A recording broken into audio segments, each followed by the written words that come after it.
எதிர்பார்ப்பு அதிகமா இருக்கு. எப்படியும் வைகோ வந்துருவாரு, அடுத்தடுத்து விசிகா வரும், அடுத்தடுத்து கட்சிகள் திமுக கூட்டணியிலிருந்து வரும், பலவீனப்படுத்த முடியும். அது அதிமுக பாஜக கூட்டணிக்கு வரும்ன்ற எதிர்பார்ப்பு மட்டுமல்ல, வந்தா ஓகே, ஆனா திமுக கூட்டணி பலவீனம் அடையுங்கிற நம்பிக்கையும் சேர்த்தே தான் இருக்கு அவருடைய பேச்சு. அவர் வெளிப்படுத்துறாரு. நீங்க என்னன்னா அந்த நிகழ்ச்சி ஆரம்பிக்கும் போது வந்துட்டு மாத்தையா உதாரணமா வைகோ காட்டினது தான் சொன்னீங்க நீங்க. இவர் நீக்கிறதுக்கு மல்லை சத்யாவை நீக்கிறதுக்கு 2 மாதத்துக்கு முன்னாடி தான் நீங்களும் நானும் தனிப்பட்ட ஒரு இதில் பேசும்போது விமர்சனம் பண்ணி பேசும்போது அன்னைக்கு சாயந்தரமே என்ன பண்ணிட்டாரு அப்படின்னோம்னா, அவருடைய கட்சியினுடைய கூட்டத்திலே வந்துட்டு மல்லை சத்யாவினுடைய பெருமைகள்லாம் எடுத்து சொல்லி அப்படியாப்பட்டவர் அப்படின்னு சொல்லிட்டு நீங்க 2 பேரும் இசையுடன் பேசி தீர்த்துங்க அப்படின்னு சொல்லிட்டு சொன்னாரு. 2 மாசத்துல வந்துட்டு மறுபடியும் மல்லை சத்யா வந்துட்டு எப்படி மாத்தையாவானாரு அப்படின்றத வந்துட்டு அண்ணன் வைகோ விளக்கணும். இதெல்லாம் ஒரு சாதாரணமான விஷயம் இல்லை. இன்னைக்கு வைகோ ஒரு மல்லை சத்யாவனுடைய அந்த இன்டர்வியூ நீங்கள் எடுக்கும்போது பார்த்தீங்க அப்படின்னோம்னா, இப்படி ஒரு தொண்டனை வந்துட்டு நீங்கள் பண்ணுவீங்களா, இப்படி தான் நீங்கள் வந்துட்டு நடத்துவீங்களா, அப்போ உங்களை கலைஞர் நடத்துனதில் வந்துட்டு என்ன பிழை இருக்க முடியும்? அவரும் துரோகப்பட்டம் கட்டினார், அவரை தீர்த்து கட்டுறதுக்காக நீங்கள் இந்திய ஒன்றிய அரசுடைய உளவுத்துறையோட சேர்ந்து சதி பண்ணுறீங்க அப்படின்னாரு. சொன்னாரா இல்லையா? அதானே நீங்கள் வந்துட்டு ஊராக போய் பேசுறீங்க, என்னை துரோகி என்று சொல்லிவிட்டார். அப்போ அது எவ்வளவு பெரிய வார்த்தை. அந்த வார்த்தையை 32 வருஷம் உங்களோட பயணிக்கக்கூடிய ஒரு மல்லை சத்யாவுக்கு எதிராக நீங்கள் பயன்படுத்துறீங்க அப்படின்னோம்னா, தயவு செய்து அண்ணன் வைகோ அவர்களே, இது எப்படி அவர் வந்துட்டு மாத்தையா அப்படின்றத நீங்கள் சொல்லுங்கள். உங்களை கொல்ல திட்டமிட்டாரா, உங்கள் கொள்கைக்கு எதிராக போனாரா, மதிமுகவை அழிக்கிறதுக்கு திட்டமிட்டாரா, என்ன செஞ்சாருன்றது சொல்லிடுங்க.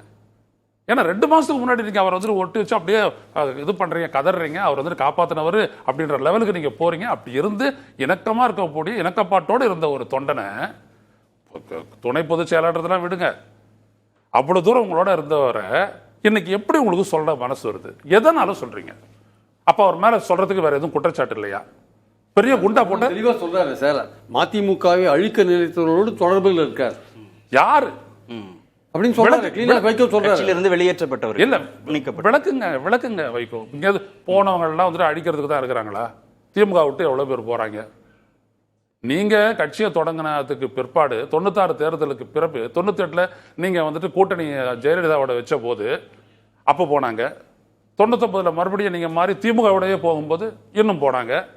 அப்படி ஒருத்தரையும் போனாங்க. கடைசியில் எந்த ஸ்டாலினை எதிர்த்து அந்த வாரிசு அரசியல் எதிர்த்து நீங்க பண்ணீங்களோ அவரையே போயிட்டு அவருடைய கரத்தை பலப்படுத்தும் போதும் போயிட்டாங்க, ஆஃப் ஆனாங்க. அவ்வளவு பேரும் ஏன் வெளில போறாங்க? இவர் அடிக்கிறதுக்கா? எப்படி அடிப்பாங்க? சொல்லட்டும், அண்ணன் சொல்லட்டும். முதல்ல ஒரு விடயத்தை தெரிஞ்சுக்கணும், மக்கள் முட்டாள்கள் அல்ல. அண்ணனுக்கு தெரியாத சமாச்சாரமும் இல்லை. நான் நிறைய மக்களை பார்த்தவர், நிறைய பயணம் பண்ணவர். இந்த மாதிரியான ஒரு அவதூறு நீங்க என்ன சொல்லுங்க, உங்களுக்கு அப்ப சொல்றதுக்கு ஏதோ காரணம் இல்லை. எல்லாம் இந்த வாரிசு அரசியல் தான். அதுதான் சரி. ஒருவேளை மல்லை சத்யா அதிருப்தியில் வெளியேற்றப்பட்டு வெளியேறி திமுகவில் இணையும் பட்சத்துல இந்த அலைன்மெண்ட் மாறுமா? திமுக கூட்டணியில் இருக்கக்கூடிய அலைன்மெண்ட் மாறுமா? பாஜக அதற்காக என்னை போன்ற ஒரு பார்வையாளன், வெளியில இருந்து பாக்குற பார்வையாளனுக்கு 2 மாசத்துக்கு முன்னாடி ஒருத்தனை வந்துட்டு நல்லவன் வல்லவன் கூட இருந்தவன் தியாகி இப்படி எல்லாம் இருந்தவன் அப்படின்னு சொல்லிட்டு 2 மாசத்துக்கு வர மாத்தியான்னு சொல்றீங்க அப்படின்னா, இன்னைக்கு திமுகவோட இருப்பான்றவர் இன்னும் 2 மாசத்துக்கு வர மாத்தி பேசலாம்ல? அவ்வளவு நம்பிக்கையற்றவரா வைகோ? எங்க இப்ப இந்த விடயத்தை சொல்லுங்க. உன் கட்சிக்காரங்க அதை சொல்லுங்க. நீங்க அவரை இப்படி நீங்க சொல்றீங்க அப்படின்னா நீங்க நாளைக்கு ஏன் சொல்ல மாட்டீங்க? ஆண்டுகளாக பிரச்சனை இருக்கு.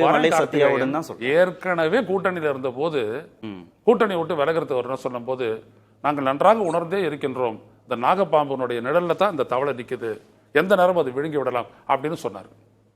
அந்த இடத்துல தான் திமுகவோட கூட்டணியை பிரிச்சுக்கிட்டார். அவருக்கு எதை வேணாலும் சொல்லலாம்.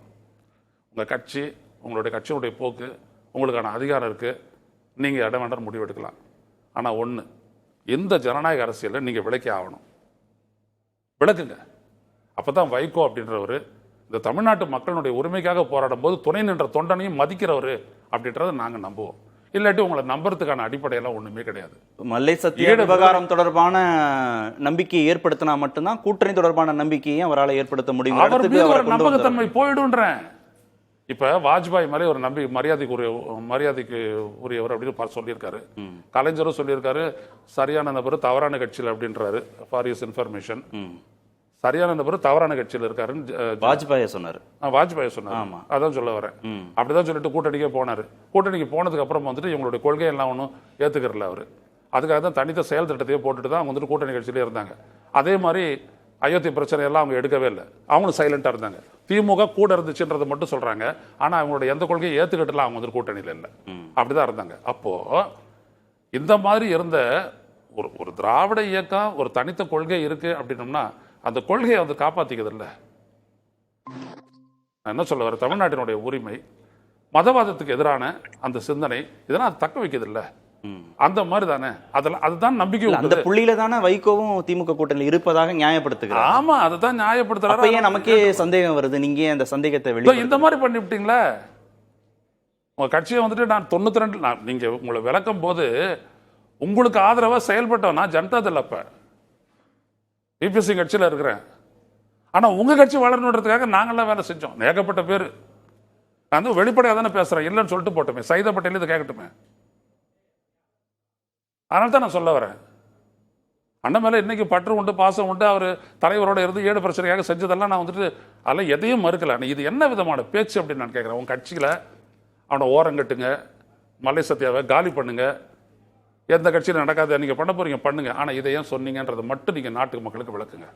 மல்லை சத்யாவனா அப்படி விளக்கெல்லாம் பேசக்கூடிய ஆள் இல்லை அப்படின்னா நீங்க இதை வந்துட்டு பொதுவில் பேசி இருக்கக்கூடாது.